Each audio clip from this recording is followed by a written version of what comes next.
বিসমিল্লাহির রহমানির রহিম। আসসালামু আলাইকুম ওয়ারাহমাতুল্লাহ। জীবনে হারানো বরকত ফিরে পেতে এই উপদেশগুলো মেনে চলো। প্রিয় ভাই বোন, বন্ধুগণ, মানুষের জীবনে কখনো কখনো এমন সময় আসে যখন সবকিছু ঠিকঠাক থাকলেও মনে হয় কিছু একটা নেই। আয় আছে কিন্তু তৃপ্তি নেই, ঘর আছে কিন্তু শান্তি নেই, কাজ আছে কিন্তু অগ্রগতি নেই, সম্পর্ক আছে কিন্তু হৃদয়ে উষ্ণতা নেই। আমরা তখন বলি জীবনে বরকত নেই। ইসলামে বরকত মানে শুধু বেশি পাওয়া নয়, বরং অল্প জিনিসে অনেক কল্যাণ থাকা, কম সম্পদে বেশি উপকার পাওয়া, স্বল্প সময়েও বিশাল সাফল্য অর্জন করা। বরকত এমন এক রহমত যা আল্লাহ যাকে দেন তার জীবন আলোকিত হয়ে ওঠে। আল্লাহ তাআলা পবিত্র কুরআনে ইরশাদ করেন, আর যদি জনপদের লোকেরা ঈমান আনত এবং তাকওয়া অবলম্বন করত, তবে আমি তাদের উপর আসমান ও জমিনের বরকতসমূহ খুলে দিতাম। সূরা আল আরাফ, আয়াত ৭.৯৬। এই আয়াত আমাদের একটি স্পষ্ট বার্তা দেয়, বরকতের চাবিকাঠি হল ঈমান ও তাকওয়া। এই ভিডিওতে আজ আমরা আলোচনা করব কিভাবে জীবনের হারানো বরকত ফিরে পাওয়া যায় এবং কোন উপদেশগুলো মেনে চললে আল্লাহ আবার আমাদের জীবনে কল্যাণের দরজা খুলে দেন। ১. গুনাহ থেকে তওবা, বরকত ফেরানোর প্রথম শর্ত। বরকত হারানোর সবচেয়ে বড় কারণ হল গুনাহ। গুনাহ মানুষের অন্তরকে অন্ধকার করে, আমলকে দুর্বল করে এবং রিজিকের পথ সংকুচিত করে। প্রিয় নবী হজরত মোহাম্মদ সাল্লাল্লাহু আলাইহি ওয়াসাল্লাম বলেছেন, মানুষ তার গুনাহের কারণেই রিজিক থেকে বঞ্চিত হয়। ইবনে মাজা। আমরা হয়তো বুঝি না, কিন্তু আমাদের জীবনের অনেক অশান্তি, আর্থিক সংকট, পারিবারিক সমস্যা এসবের পেছনে লুকিয়ে থাকে গুনাহ। তাই প্রথম করণীয় হল আন্তরিক তওবা করা। তওবা মানে শুধু মুখে আস্তাগফিরুল্লাহ বলা নয়, বরং গুনাহের জন্য অনুতপ্ত হওয়া, তা থেকে ফিরে আসা, পুনরায় না করার দৃঢ় সংকল্প নেওয়া। যখন বান্দা সত্যিকারভাবে তওবা করে, আল্লাহ তার জীবনে নতুন সূচনা এনে দেন। ২. ইস্তিগফার, রিজিক ও বরকতের গোপন রহস্য। বরকত ফিরে পাওয়ার সবচেয়ে শক্তিশালী আমলগুলোর একটি হল ইস্তিগফার। আল্লাহ তাআলা সূরা নূহে বলেন, তোমরা তোমাদের প্রতিপালকের কাছে ক্ষমা প্রার্থনা করো, নিশ্চয়ই তিনি অত্যন্ত ক্ষমাশীল। তিনি তোমাদের ওপর আকাশ থেকে বৃষ্টি বর্ষণ করবেন, তোমাদের ধন সম্পদ ও সন্তান সন্ততিতে বৃদ্ধি করবেন। সূরা নূহ, আয়াত ১০-১২। এ আয়াত স্পষ্ট জানিয়ে দেয়, ইস্তিগফার রিজিক ও বরকতের দরজা খুলে দেয়। প্রতিদিন অন্তত ১০০ বার আস্তাগফিরুল্লাহ বলা অভ্যাস করুন, বিশেষ করে ফজরের পর এবং ঘুমানোর আগে। দেখবেন ধীরে ধীরে জীবনের জটিলতা সহজ হতে শুরু করবে। ৩. নামাজে খুশু ও নিয়মিততা। নামাজ শুধু ফরজ দায়িত্ব নয়, এটি বরকতের উৎস। যখন নামাজ তাড়াহুড়ো করে পড়া হয় তখন তার প্রভাব কমে যায়, কিন্তু খুজু সহকারে নামাজ আদায় করলে অন্তরে শান্তি আসে, কাজে মনোযোগ বাড়ে, সিদ্ধান্তে স্থিরতা আসে। এগুলোই বরকতের অংশ। বিশেষ করে তাহাজ্জুদ নামাজ বরকতের বিশাল দরজা খুলে দেয়। গভীর রাতে যখন মানুষ ঘুমায়, তখন আল্লাহর কাছে দুরাকাত সিজদা জীবনের গতিপথ বদলে দিতে পারে। ৪. হালাল উপার্জন, বরকতের মূল ভিত্তি। হারাম উপার্জনে কখনো বরকত থাকে না। বাইরে থেকে যতই বেশি মনে হক, ভেতরে থাকে অশান্তি, ভয়, অস্থিরতা। হাদিসে এসেছে, আল্লাহ পবিত্র, তিনি পবিত্র ছাড়া কিছু গ্রহণ করেন না। যদি আমাদের আয় রোজগারে সন্দেহ থাকে, সুদ, প্রতারণা, ঘুষ বা অসততা থাকে, তবে বরকত চলে যাবে। হালাল আয় কম হলেও তাতে শান্তি থাকে, স্থিতি থাকে, দীর্ঘস্থায়ী কল্যাণ থাকে। ৫. সদকা, সম্পদ কমায় না বরং বাড়ায়। অনেকে ভাবেন সদকা দিলে টাকা কমে যাবে, অথচ হাদিসে স্পষ্টভাবে এসেছে, সদকা সম্পদ কমায় না। সদকা শুধু টাকা দেওয়া নয়, ক্ষুধার্তকে খাবার দেওয়া, অসুস্থকে সাহায্য করা, জ্ঞান ছড়িয়ে দেওয়া, কারো কষ্ট লাঘব করা, এসবই সদকা। সদকার মাধ্যমে আল্লাহ বিপদ দূর করেন, রোগ কমান, রিজিকে বরকত দেন। ৬. বাবা মায়ের সন্তুষ্টি, অদৃশ্য বরকতের উৎস। বাবা মায়ের দোয়া এমন এক সম্পদ যা জীবনের গতি বদলে দিতে পারে। পবিত্র কোরআনে আল্লাহ অসংখ্যবার বাবা মায়ের সাথে সদাচরণের নির্দেশ দিয়েছেন। যে ব্যক্তি তার বাবা মাকে সম্মান করে, তাদের খেদমত করে, তাদের দোয়া নেয়, তার জীবনে অদৃশ্য বরকত নেমে আসে। অন্যদিকে তাদের কষ্ট দিলে জীবনের অনেক দরজা বন্ধ হয়ে যায়। ৭. আত্মীয়তার সম্পর্ক রক্ষা, সিলাতুর রাহিম। হাদিসে এসেছে, যে ব্যক্তি চায় তার রিজিক বৃদ্ধি পাক এবং আয়ু দীর্ঘ হোক, সে যেন আত্মীয়তার সম্পর্ক বজায় রাখে। আত্মীয়দের সাথে যোগাযোগ রাখা, কুশল জিজ্ঞাসা করা, বিরোধ মিটিয়ে ফেলা, এসবের মাধ্যমে আল্লাহ জীবনে প্রশস্ততা দেন। ৮. কোরআনের সাথে সম্পর্ক গড়া। পবিত্র কোরআন হল বরকতের গ্রন্থ।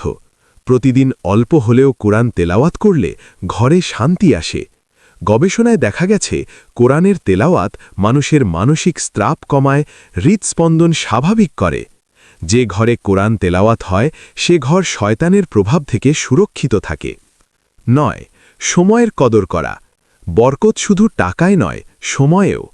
অনেকেই বলে সময় পায় না, কিন্তু যারা সময়কে পরিকল্পিতভাবে ব্যবহার করে, তারা কম সময়েও বেশি কাজ সম্পন্ন করে। ফজরের পর সময় বরকতময়। এই সময় ইবাদত, পরিকল্পনা এবং কাজ শুরু করলে দিন সফল হয়। ১০. কৃতজ্ঞতা, বরকত বাড়ানোর গোপন সূত্র। আল্লাহ তাআলা বলেন, তোমরা যদি কৃতজ্ঞ হও তবে অবশ্যই আমি তোমাদের আরও বৃদ্ধি দেব। সূরা ইব্রাহিম আয়াত ১৪-৭। অভাবের দিকে তাকালে হতাশা বাড়ে, কিন্তু যা আছে তার জন্য শুকরিয়া আদায় করলে বরকত বৃদ্ধি পায়। প্রতিদিন অন্তত ৫টি বিষয়ে লিখে রাখুন যার জন্য আপনি কৃতজ্ঞ। দেখবেন আপনার মানসিকতা বদলে যাবে। ১১. গীবত, হিংসা ও নেতিবাচকতা ত্যাগ। গীবত ও হিংসা বরকত ধ্বংস করে দেয়। অন্যের ক্ষতি কামনা করলে নিজের জীবনেই সংকট নেমে আসে। বরং অন্যের সাফল্যে দোয়া করুন, আল্লাহ আপনাকেও দান করবেন। ১২. তাওয়াক্কুল, আল্লাহর উপর ভরসা। তাওয়াক্কুল মানে হাত গুটিয়ে বসে থাকা নয়, বরং চেষ্টা করার পর ফলাফলের জন্য আল্লাহর উপর ভরসা করা। হাদিসে এসেছে, যদি তোমরা আল্লাহর উপর যথাযথ ভরসা করতে, তবে তিনি তোমাদেরকে পাখিদের মতো রিজিক দিতেন। পাখিরা সকালে বাসা ছাড়ে, সন্ধ্যায় পেট ভরে ফিরে আসে। তাওয়াক্কুলের শিক্ষা এটাই, চেষ্টা প্লাস ভরসা। প্রিয় বন্ধু, জীবনের হারানো বরকত হঠাৎ করে হারায় না, ধীরে ধীরে দূরে সরে যায়। আবার তা ফিরে আসতেও সময় লাগে।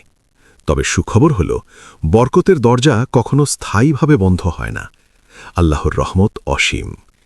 আজ থেকে সিদ্ধান্ত নিন, গুনাহ থেকে ফিরে আসবেন, নিয়মিত ইস্তিগফার করবেন, হালাল উপার্জনে দৃঢ় থাকবেন, সদকা করবেন, নামাজে মনোযোগ বাড়াবেন, বাবা মায়ের দোয়া নেবেন, কৃতজ্ঞ থাকবেন। দেখবেন ধীরে ধীরে আপনার জীবনে অদৃশ্য পরিবর্তন শুরু হয়েছে। মনে রাখবেন, বরকত মানে শুধু বেশি পাওয়া নয়, বরং যা আছে তাতে শান্তি পাওয়া। আর যে হৃদয়ে শান্তি আছে, সেই হৃদয়ই প্রকৃত ধনী। আল্লাহ আমাদের সবার জীবনে হারানো বরকত ফিরিয়ে দিন। আমাদের ঘর, রিজিক ও সময় অফুরন্ত কল্যাণ দান করুন। আমিন। জীবনে হারানো বরকত ফিরে পেতে প্রথম পর্বে আমরা আলোচনা করেছি তওবা, ইস্তিগফার, নামাজ, হালাল উপার্জন, সদকা, বাবা মায়ের সন্তুষ্টি, আত্মীয়তার সম্পর্ক, কুরআনের সাথে সম্পর্ক, সময়ের কদর, কৃতজ্ঞতা, গীবত পরিহার এবং তাওয়াক্কুল সম্পর্কে।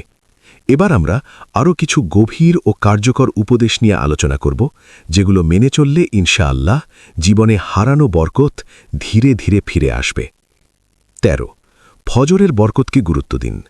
অনেক মানুষ দিনের শুরুতেই বরকত হারিয়ে ফেলে, কারণ তারা ফজরের সময় ঘুমিয়ে কাটায়। প্রিয় নবী মুহাম্মদ সাল্লাল্লাহু আলাইহি ওয়াসাল্লাম দোয়া করেছেন, হে আল্লাহ, আমার উম্মতের জন্য তাদের সকালবেলায় বরকত দান করুন। ফজরের পর সময়টুকু হল সবচেয়ে বরকতময় সময়। এই সময় কুরআন তিলাওয়াত, জিকির, দিনের পরিকল্পনা, পড়াশোনা, গুরুত্বপূর্ণ কাজ শুরু করলে পুরো দিনের গতিপথ বদলে যায়। যারা ফজরের পর অন্তত ৩০ মিনিট আল্লাহর স্মরণে কাটান, তাদের অন্তরে প্রশান্তি নেমে আসে। ১৪. ঘরকে বরকতময় বানান। অনেক সময় বরকত হারানোর কারণ ঘরের পরিবেশ। যে ঘরে গান বাজনা ও অশ্লীলতা বেশি, ঝগড়া বিবাদ নিয়মিত, নামাজ দোয়া নেই, সেই ঘরে বরকত কমে যায়। পবিত্র কুরআন তিলাওয়াতের শব্দ ঘরের পরিবেশ বদলে দেয়। মাগরিবের পর পরিবার নিয়ে 10 মিনিট হলেও কুরআন পড়ার অভ্যাস করুন। ঘরে সালাম দেওয়ার অভ্যাস করুন। হাদিসে এসেছে, তোমরা যখন ঘরে প্রবেশ করো সালাম দাও, এতে বরকত নাজিল হয়। 15 অপচয় ত্যাগ করুন। অপচয় বরকত নষ্ট করে দেয়। খাবারে, পোশাকে, বিদ্যুতে, টাকায় যখন অযথা অপচয় হয় তখন ধীরে ধীরে রিজিকের প্রশস্ততা কমে যায়। আল্লাহ তাআলা কুরআনে বলেছেন, নিশ্চয়ই অপচয়কারীরা শয়তানের ভাই। অপচয় বন্ধ করলে অল্প সম্পদেও তৃপ্তি আসে। 16 গোপনে ইবাদত করুন। গোপনে করা আমল বরকতের বড় উৎস। মানুষের প্রশংসার জন্য নয়, একান্ত আল্লাহর সন্তুষ্টির জন্য কিছু ইবাদত গোপনে রাখুন, যেমন গোপনে সদকা, রাতের তাহাজ্জুদ, নিভৃতে দোয়া। যে বান্দার কিছু গোপন আমল থাকে, আল্লাহ তার জীবনে অদৃশ্য সাহায্য পাঠান। 17 মানুষের হক আদায় করুন। বরকত হারানোর একটি বড় কারণ হল মানুষের হক নষ্ট করা। কারো টাকা আটকে রাখা, কারো সম্মান ক্ষুণ্ণ করা, কর্মচারীর প্রাপ্য বেতন দেরিতে দেওয়া, প্রতিশ্রুতি ভঙ্গ করা। এসবের কারণে আল্লাহর রহমত দূরে সরে যায়। হাদিসে এসেছে, মজদুরের ঘাম শুকানোর আগে তার মজুরি পরিশোধ করো। যার ওপর কারো হক আছে, সে যত ইবাদতি করুক, বরকত পূর্ণভাবে ফিরে আসে না। 18 ধৈর্য, সবর অবলম্বন করুন।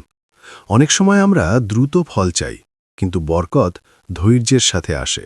আল্লাহ বলেন, নিশ্চয়ই আল্লাহ ধৈর্যশীলদের সাথে আছেন।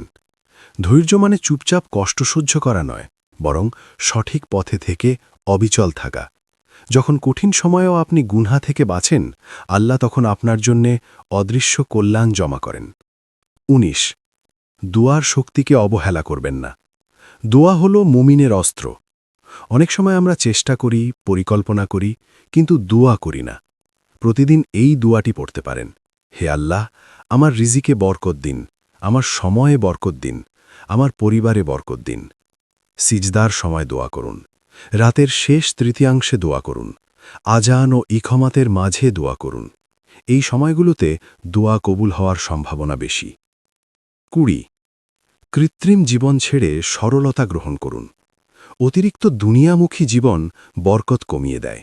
অন্যের সাথে তুলনা, অপ্রয়োজনীয় প্রতিযোগিতা, সামাজিক মাধ্যমে অযথা সময় নষ্ট, এসব আমাদের অন্তরকে ভারী করে। সরল জীবন মানেই কম চাওয়া, বেশি কৃতজ্ঞ থাকা। যে ব্যক্তি দুনিয়াকে অস্থায়ী ভাবে, আল্লাহ তার হৃদয়কে প্রশস্ত করে দেন। 21 জুমার দিনকে গুরুত্ব দিন। জুমার দিন বরকতের বিশেষ দিন। জুমার দিনে সূরা কাহাফ তিলাওয়াত, বেশি দরুদ পাঠ, দোয়া, এসবের মাধ্যমে সাপ্তাহিক বরকত পাওয়া যায়। জুমার দিনের শেষ মুহূর্তে দোয়া কবুল হওয়ার একটি বিশেষ সময় রয়েছে। 22 আল্লাহর স্মরণে হৃদয় জীবিত রাখুন। আল্লাহ বলেন, নিশ্চয়ই আল্লাহর স্মরণেই অন্তরসমূহ প্রশান্ত হয়। যখন অন্তর শান্ত হয়, তখন কাজেও বরকত আসে, সম্পর্কেও বরকত আসে। জিকিরের সহজ কিছু আমল: সুবহান আল্লাহ 33 বার, আলহামদুলিল্লাহ 33 বার, আল্লাহু আকবার 34 বার, লা ইলাহা ইল্লাল্লাহ। নিয়মিত করলে হৃদয়ে আলোর সঞ্চার হয়। বরকত ফিরে আসার লক্ষণ: আপনি বুঝবেন বরকত ফিরে আসছে যখন অল্প আয়েও তৃপ্তি পাবেন, কম সময়েও বেশি কাজ হবে, ঘরে শান্তি বাড়বে, অকারণ ভয় কমবে, সিদ্ধান্তে স্থিরতা আসবে। এগুলোই বরকতের চিহ্ন। প্রিয় বন্ধু, বরকত কোনো জাদু নয়, এটি আল্লাহর পক্ষ থেকে রহমত। যে ব্যক্তি নিজের আমল, চরিত্র ও নিয়ত ঠিক করে, আল্লাহ তার জন্যে অদৃশ্য দরজা খুলে দেন। আজ থেকেই নতুনভাবে শুরু করুন, ছোট ছোট পরিবর্তন আনুন। ধীরে ধীরে দেখবেন আপনার জীবন আবার আলোকিত হয়ে উঠছে। আল্লাহ আমাদের সবার জীবনে হারানো বরকত ফিরিয়ে দিন। আমাদের ঘর, রিজিক ও সময়ে অফুরান্ত কল্যাণ দান করুন।